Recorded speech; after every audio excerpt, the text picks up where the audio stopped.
he'll be starting on the pole. He moves back up alongside Kenny Irwin. That's the front row, Schilling and Irwin. In row 2, Jimmy Sills, Brian Gerster, who won here 1 week ago. In row 3, the 2 fastest qualifiers, Tony Stewart and Dan Drynan. The 4th row, Paige Jones and Andy Michner. In row 5, Mike Bliss, Ted Hines. In the 6th row, on the inside, Randy Tolsma, outside David Ward. Row 7, Steve Barth and Mike Fedorchak, who won this race in '91. Chuck Leary and Jim Keeker in row 8. Row 9, Jim Mahoney and Mike Schissel. In the 10th row, on the inside, Perry Younts, outside Barry Reed. In the 11th row, Jim Beckley and Mike Hurst. And then it's Jack Runyon and Ronnie John Cox.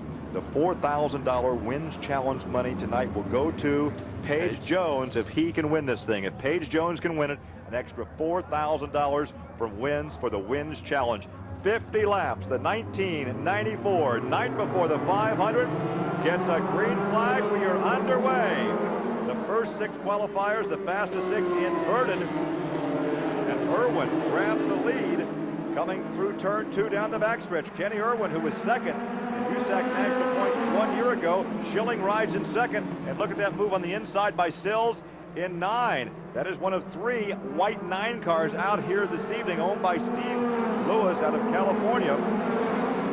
Yeah, they're all running right together there on the racetrack right now. Tony Stewart and that 6 car already up to 3rd position. He started 5th. He's already up into 3rd. But Kenny Irwin has moved out into a very nice lead. Oh, look at Stewart there. He got a little bit, tried to get underneath, but didn't have enough room on the bottom under Schilling.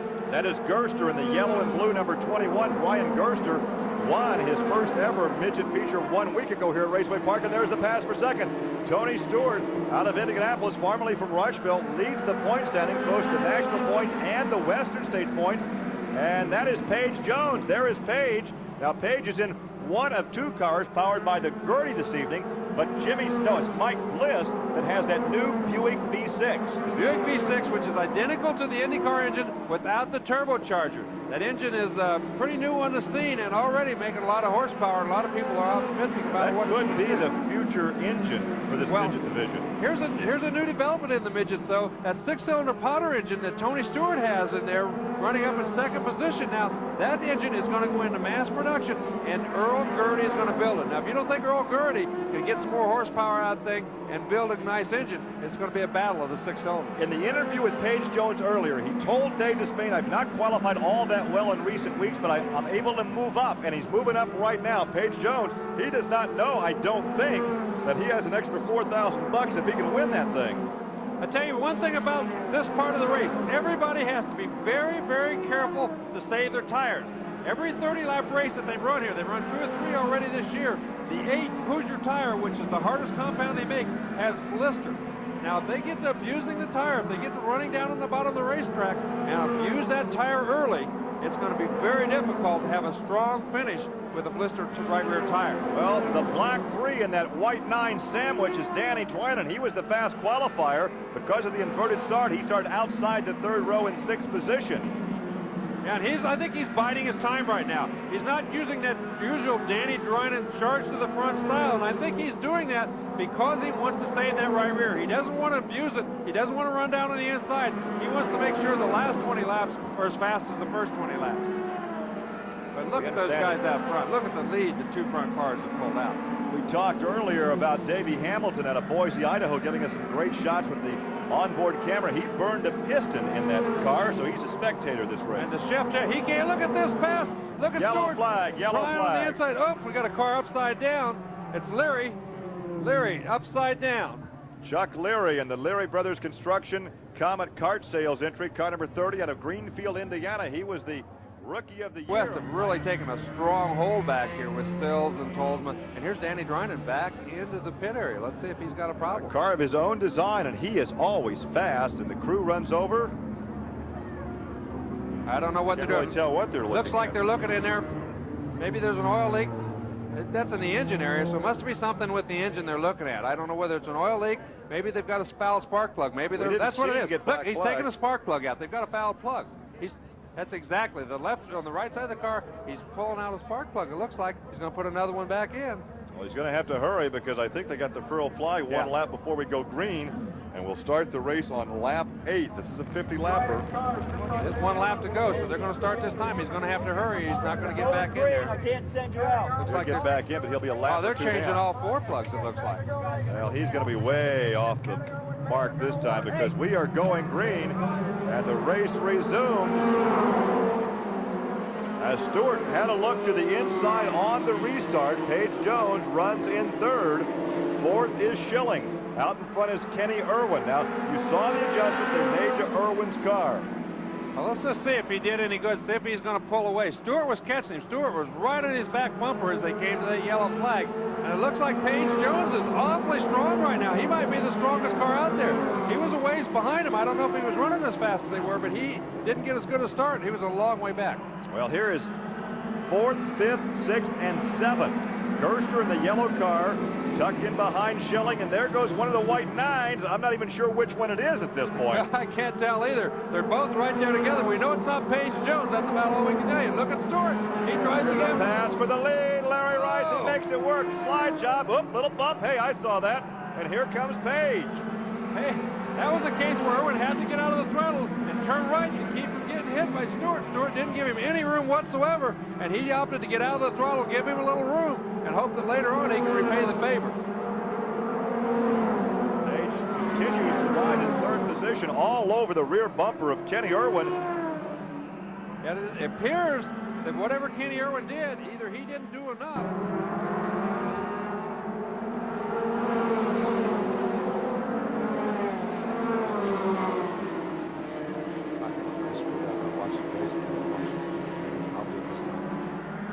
You call it, I'll watch.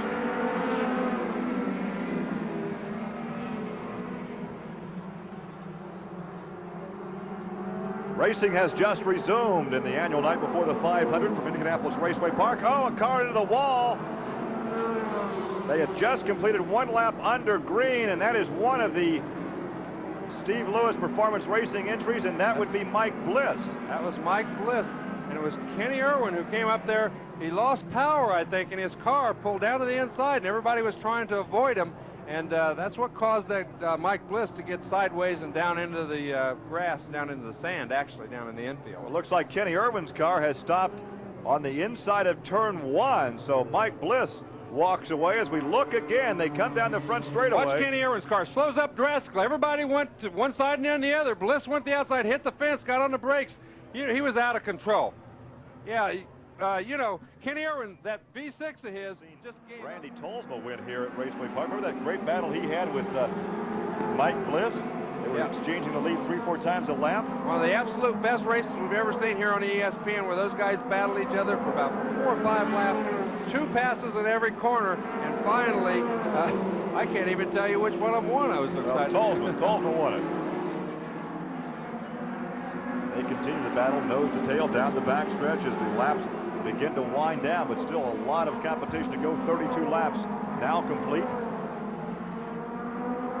Look at Gerster. Gerster's trying everything he can without getting the race car real sideways. I think it's about 17 laps to go. It's about time to start leaning on that right rear a little bit. Unless you've already used it up, you might as well go for it. You're getting close to the end. He's running back in about 6 spots, so he's not going to gain anything by following him around. He's going to have to take a little bit of a chance, run down on the inside of him, and maybe use that right rear a little bit. Confidence can go a long way in a career, and you know that win last week had to be a real boost to the confidence for young Brian Gerster, because several veterans took shots at him and simply could not get around him. Oh, they worked him over very hard, and he hung right in there. He didn't get intimidated. He didn't give him an inch, and it won the race for him. And I think the young man's got a great future, and I'm very happy for him. Once again, that's Andy Michler out of Somerset, Michigan, in that lead pack right there in the white 6 car.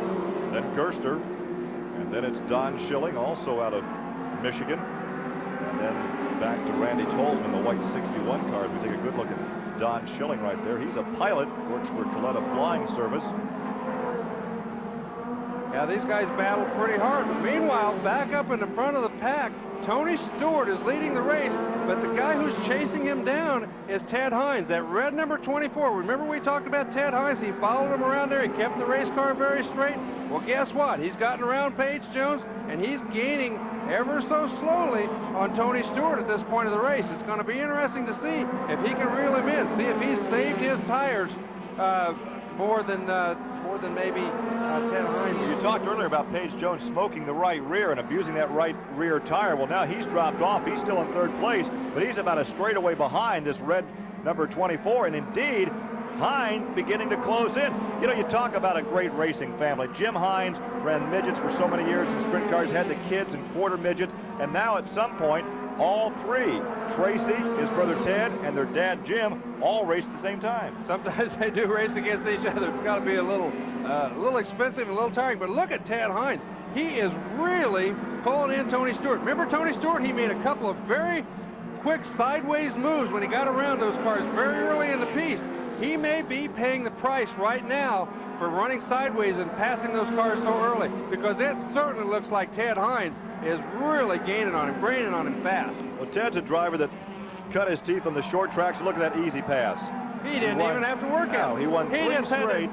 He's got that race, he's got that tire, he's got so much better right rear tire right now that it wasn't even an effort to go around Tony Stewart. I think almost everybody else on the racetrack has blistered a right rear tire. Right now, that's what's enabled Ted Hines just to pull up there and go around Tony Stewart. No effort at all. Well, of course, we started to see that Ted is a three-time USAC Speedrome champion on the short track.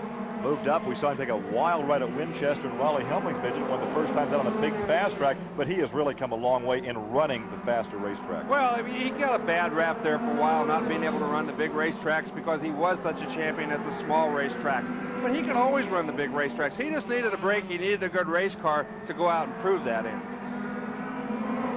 There's a look at Schilling, and now he is being pursued by Tolsma, and that is Mahoney.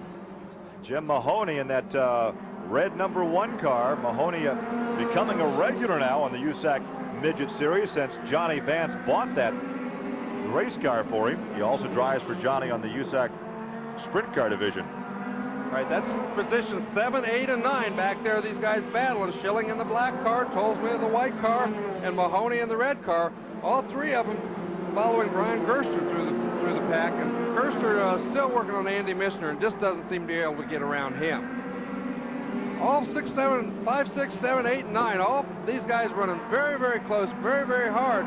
But I think just about everybody in that pack seems to have a right rear tire going away.